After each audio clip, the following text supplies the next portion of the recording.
Graça e paz, nós vamos entrar numa nova fase, uma fase promissora.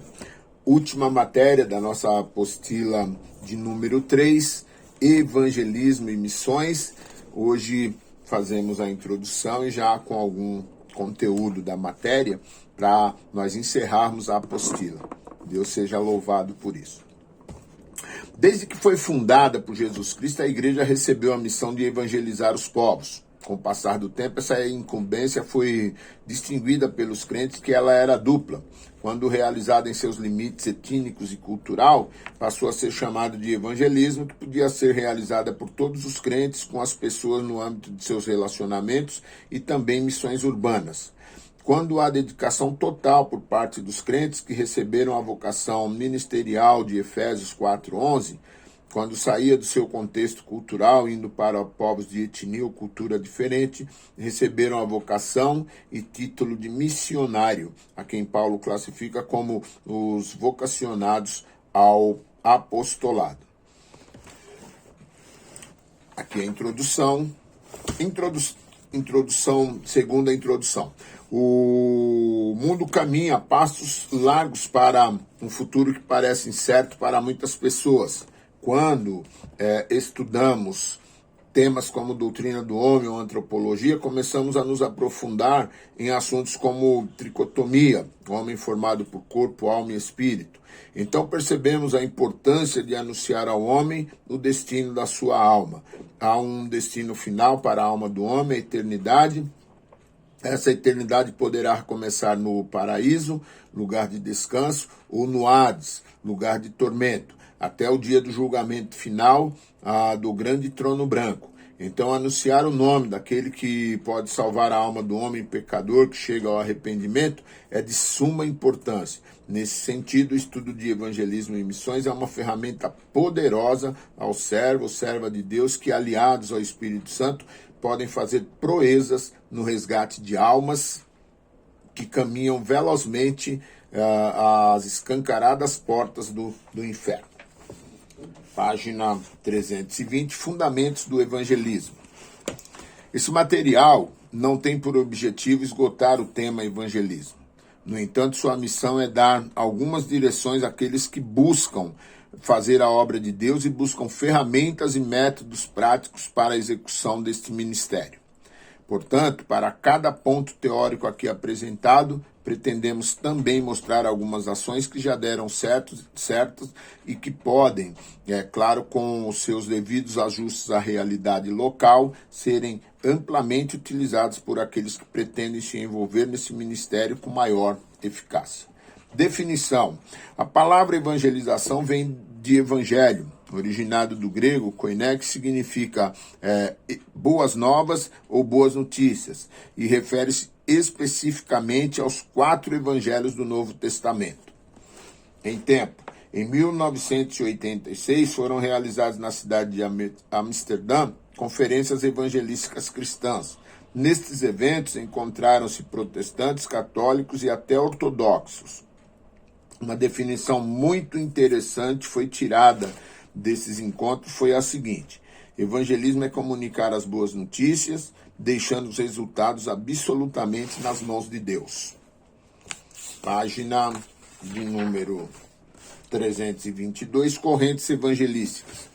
Não faremos aqui um aprofundamento nas correntes teológicas sobre o Evangelho, no entanto, para entendermos um pouco das formas em que o evangelismo é praticado nos dias de hoje, por diversas denominações, torna-se necessária a compreensão de algumas correntes evangelísticas. Trataremos apenas dos conceitos de evangelização arminiana e monergista. A evangelização arminiana. O arminianismo é um sistema teológico baseado nas ideias do pastor e teólogo reformado holandês, Jacob Arminius, mais conhecido pela forma latinizada, Jacobus Arminius. No inglês, é usualmente referenciado como James Arminius ou Jacob Arminius. Em português, seu nome seria Jacó Armínio. Para o arminianismo, a relação entre Deus e o homem é sinérgica, ou seja, a participação de ambas as partes. Então, a salvação do homem não depende só de Deus, como defende outras linhas mais tradicionais, mas também da vontade do homem. No arminianismo, a prática evangelística predominante enfatiza o livre-arbítrio humano. Seu objetivo é anunciar que Deus possibilitou a salvação a todos e que compete ao homem apossar-se da redenção potencial que Cristo proporcionou para todos. Crendo que o homem em estado de pecado ainda pode responder favoravelmente por si só à persuasão do Evangelho, o evangelismo arminiano consiste em persuadir o homem a decidir-se por Cristo. Página 325. A autoridade para evangelizar. O estudante deve lembrar que não há evangelização sem autoridade. Vejamos o que podemos aprender com o apóstolo Pedro em Atos 2:14. Pedro, porém, pondo-se em pé com os 11, levantou a sua voz e disse-lhes. Nesse contexto, podemos acompanhar um Pedro cheio de autoridade do Espírito Santo, falando a um povo composto de várias pessoas que acabava de ver o Mestre partir para a glória. Além disso, a promessa da efusão do Espírito acabara de ser derramado, o que tornou muitas pessoas que estavam naquela multidão mais íntimas em seus relacionamentos com Deus. No entanto, devemos lembrar que a cena também era acompanhada por uma multidão de pessoas que não conheciam e não reconheciam a Jesus como Salvador. Tanto era assim que imaginavam se tratar de embriaguez, a língua misteriosa falada por aqueles homens. Era necessário que alguém se levantasse para falar à multidão. Então Pedro coloca-se de pé no meio deles, passou a pregar com tanta autoridade que ao final muitos dos que ouviram e recorreram aos apóstolos, querendo saber o que deveriam fazer para alcançar a salvação. A autoridade para evangelizar leva em conta algumas características que devem fazer parte do evangelista. Vejamos: convicção da salvação, ardente amor pelas almas, profundo amor por Jesus, conhecimento pessoal do Salvador, vida de oração. Propósitos da evangelização. O ministério de evangelização possui como propósitos mostrar ao homem sua condição perante Deus e o que Deus pode fazer por ele. Vejamos alguns objetivos específicos de evangelização. Levar o pecador a convencer-se que é pecador, mostrar a providência de Deus para a salvação do homem, levar o pecador a compreender o que é preciso fazer para ser salvo. Formas de evangelismo, página 327. A pregação das boas novas, ao contrário do que muitos acreditam, não deve ser restrita aos templos. As boas novas têm por objetivo maior alcançar o pecador onde quer que ele esteja. Nas praças, nas calçadas, nas ruas, nos faróis, nos abrigos, nos hospitais, nos presídios, nos quartéis e em qualquer outro lugar onde uma pessoa esteja clamando por misericórdia.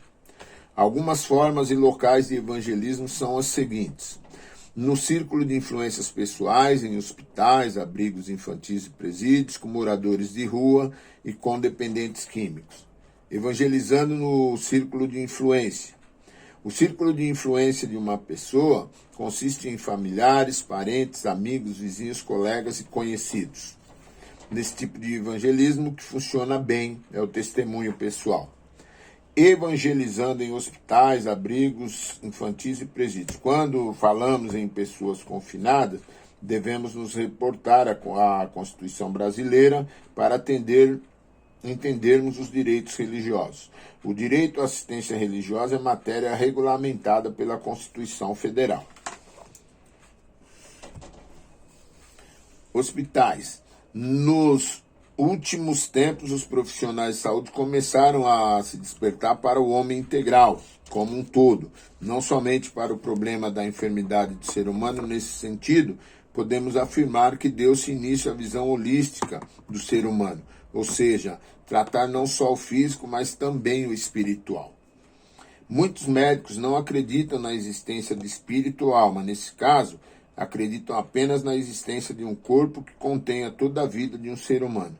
Essa teoria vai contra o que está em Provérbios 18:14. O espírito do homem o sustenta na doença, mas o espírito deprimido, quem o levantará? Ou ainda, o coração alegre aformoseia o rosto, mas com a tristeza do coração o espírito se abate. Em tempo, algumas orientações das principais capelanias evangélicas.